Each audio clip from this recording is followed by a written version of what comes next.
শুভেচ্ছা। দেশের সংবাদে স্বাগত জানাচ্ছি সুমাইয়া সাজ্জাদ। শুরুতেই সংবাদ শিরোনাম।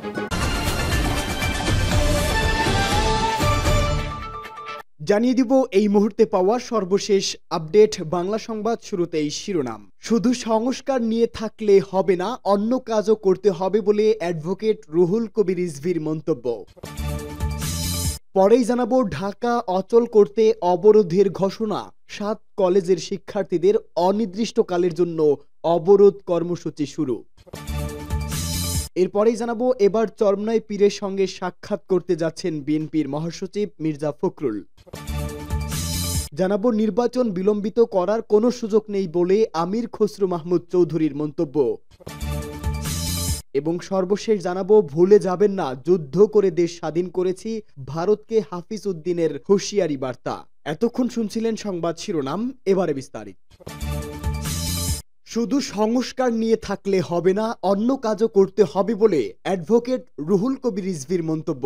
বিএনপি সিনিয়র যুগ্ম মহাসচিব অ্যাডভোকেট রুহুল কবির রিজভী বলেছেন, সংস্কার একটি চলমান প্রক্রিয়া, শুধু সংস্কার নিয়ে থাকলে হবে না, পাশাপাশি অন্য কাজও করতে হবে। মানিকগঞ্জ জেলা শিল্পকলা একাডেমি মিলনায়তনে শহীদ রাষ্ট্রপতি জিয়াউর রহমানের 89তম জন্মবার্ষিকী এবং জিয়া স্মৃতি পাঠাগারের একযুগ পূর্তির আলোচনা সভায় প্রধান অতিথির বক্তব্যে তিনি কথা বলেন। রিজভী বলেন, আপনারা জুলাই ঘোষণার কথা বলবেন, অনেক সংস্কারের কথা বলবেন, কিন্তু মানুষের পেটে ক্ষুধা থাকলে এই ঘোষণা দিয়ে কিছু হবে না। কাজেই বাজার নিয়ন্ত্রণ করতে হবে, সিন্ডিকেটকারীদের ধরতে হবে, সাধারণ মানুষকে মোটা চাল ও মোটা কাপড়ের নিশ্চয়তা দিতে হবে। এটা জিয়াউর রহমান নিশ্চিত করেছিলেন। তিনি বলেন, আইন শৃঙ্খলা বাহিনীর সংস্কার করতে হবে, তারা কথায় কথায় যেন গুলি না করে।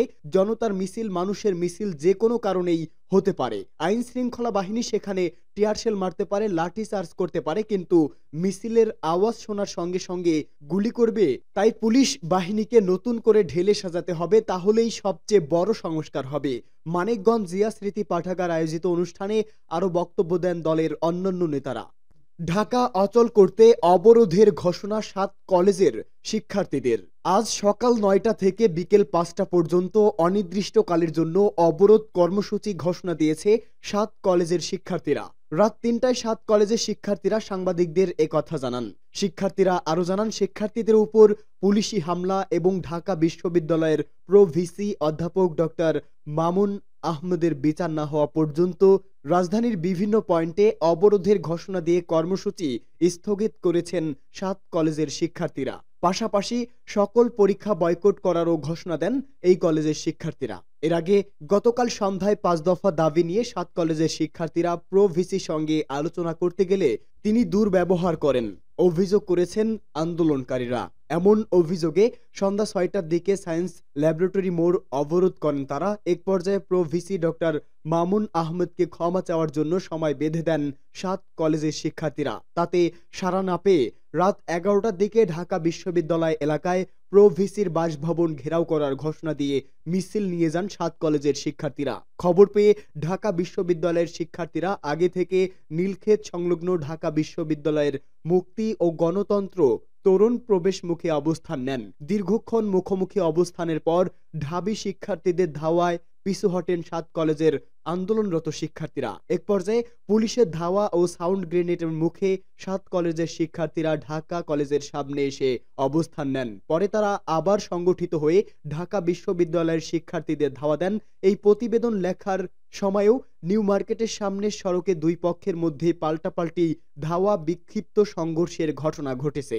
এই ঘটনায় এখন পর্যন্ত এক পুলিশ সদস্য সহ দুই পক্ষের কয়েকজন শিক্ষার্থী আহত হয়েছেন। তবে তাৎক্ষণিকভাবে সবার নাম পরিচয় জানা যায়নি। তবে ঢাকা মেডিকেল কলেজ হাসপাতাল থেকে প্রাপ্ত তথ্য অনুযায়ী সংঘর্ষের ঘটনায় আহত হয়ে হাসপাতালটিতে ভর্তি হয়েছেন 7 জন শিক্ষার্থী।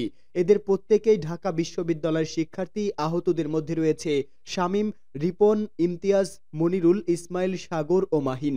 ঢাকা কলেজের জরুরি বিভাগের ভর্তি কেন্দ্রের দায়িত্বে থাকা মাহবুব গণমাধ্যমকে এ তথ্য নিশ্চিত করেছেন। এদিকে পরিস্থিতি নিয়ন্ত্রণে আনতে নিউ মার্কেট এলাকায় 4 প্লাটুন বিজিবি মোতায়েন করা হয়েছে বলে জানিয়েছে বাহিনীর সদর দপ্তর।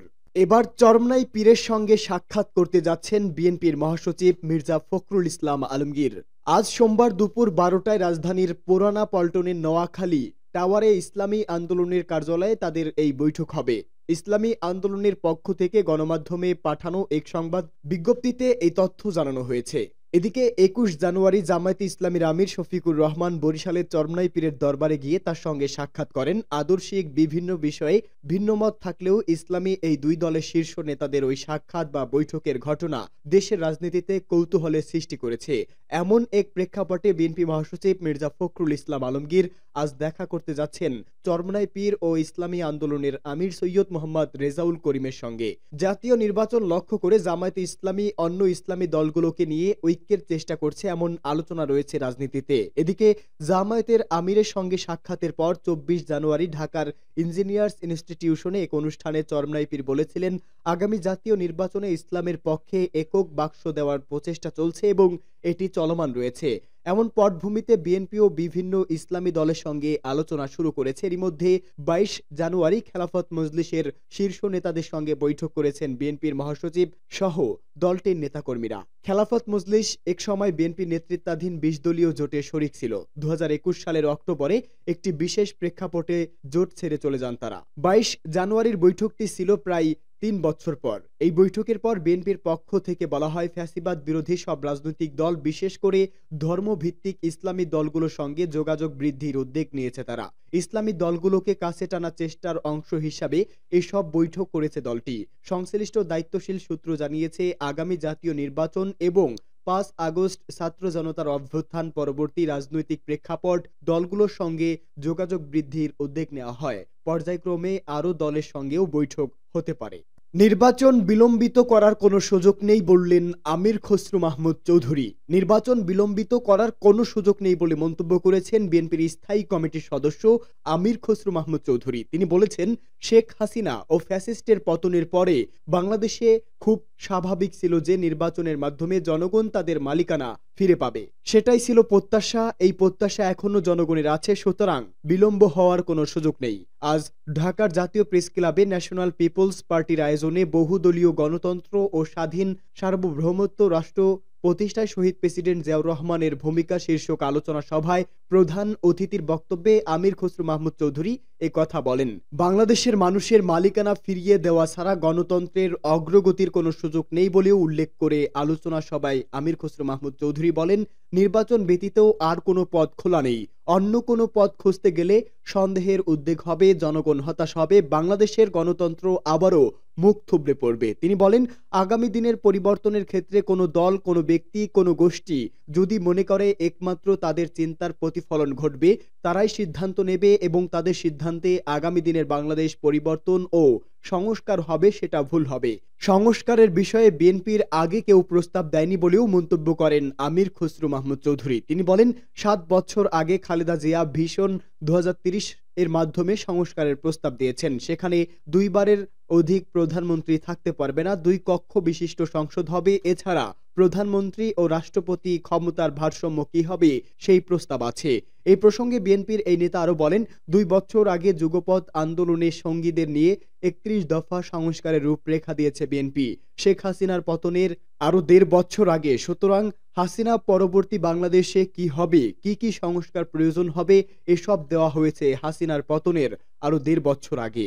সেই কথাগুলোই এখন আলোচিত হচ্ছে। এই আলোচনা বহু আগে হয়েছে। কিভাবে বাস্তবায়ন করব সেটাও বলা হয়েছে। আগামী দিনে জাতীয় সরকারের মাধ্যমে একটা বাস্তবায়ন হবে। আমরা তো জাতির কাছে প্রতিজ্ঞাবদ্ধ। তাহলে সমস্যাটা কোথায়? ভুলে যাবেন না, যুদ্ধ করে দেশ স্বাধীন করেছি, ভারতকে হাফিজ উদ্দিনের হুঁশিয়ারি। ভারতকে উদ্দেশ্য করে বিএনপির স্থায়ী কমিটির সদস্য মেজর হাফিজ উদ্দিন আহমেদ বলেছেন, নিজেদের পছন্দের নেত্রী বিদায়ী হওয়ায় গাত্রদাহ শুরু হয়েছে। এখন বাংলাদেশের ভেতরে প্রবেশ করে আম গাছ, বেল গাছ কেটে নিয়ে যায়, সীমান্তে কাঁটাতারের বেড়া দেওয়ার চেষ্টা করে। ভুলে যাবেন না, আমরা ৭১ সালে যুদ্ধ করে দেশ স্বাধীন করেছি।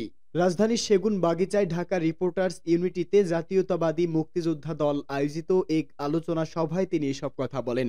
নির্বাচন প্রসঙ্গ টেনে হাফিজ উদ্দিন আহমেদ বলেন, আমরা সুষ্ঠু নির্বাচন চাই, অতি দ্রুত নির্বাচন চাই। নির্বাচনী ব্যবস্থার সংস্কারের জন্য 3 মাস সময় যথেষ্ট। নির্বাচনের মধ্য দিয়ে জনগণের সরকার আসার সুযোগ দিন। নির্বাচিত সরকার ছিল না বলে ৭১ সালে যুদ্ধ করতে হয়েছিল, আবার কেন নির্বাচিত সরকারের জন্য তর্ক বিতর্ক করতে হবে? তিনি বলেন, নির্বাচনের কথা বললে উপদেষ্টাদের মুখ কালো হয়ে যায় কেন?